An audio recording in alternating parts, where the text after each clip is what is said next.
Dieu a interdit à Israël le sacrifice d'enfants en général et le culte de Moloch en particulier.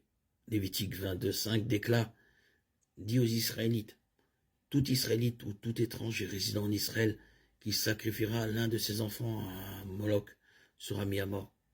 Les membres de la communauté le lapideront. Je tournerai ma face contre lui et je le retrancherai de son peuple.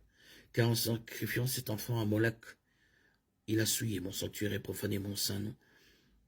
Si les membres de la communauté ferment les yeux lorsque cet homme sacrifie un de ses enfants à Moloch, et s'ils ne le font pas mourir, je tournerai moi-même ma face contre lui et sa famille et je le retrancherai de leur peuple ainsi que tous ceux qui le suivent en se prostituant à Moloch.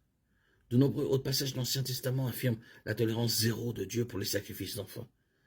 Malheureusement, le roi Salomon, 1 Roi 11, 4, 11, nous dit, à mesure que Salomon vieillissait, ses femmes inclinèrent son cœur vers d'autres dieux. Son cœur ne s'attacha pas entièrement à l'Éternel, son Dieu, comme l'avait fait David, son père. Il suivit Astarté, déesse des Sidoniens, et Moloch, dieu abominable des Ammonites. Salomon fit ce qui est mal aux yeux de l'Éternel.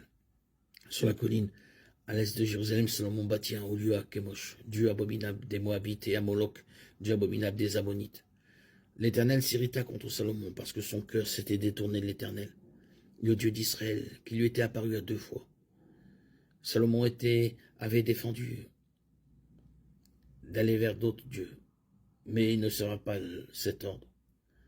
Puis, plus tard, le roi maléfique Manassas offrit son propre fils en sacrifice, 2 Rois 21:6, tout comme le roi Achaz, de Chroniques 28:1-4. Le peuple de Juda participa à ce crime contre ses propres fils, un péché si détestable que Dieu dit qu'il ne lui avait même jamais traversé l'esprit. Le sacrifice d'enfants fut l'une des raisons de la captivité babylonienne.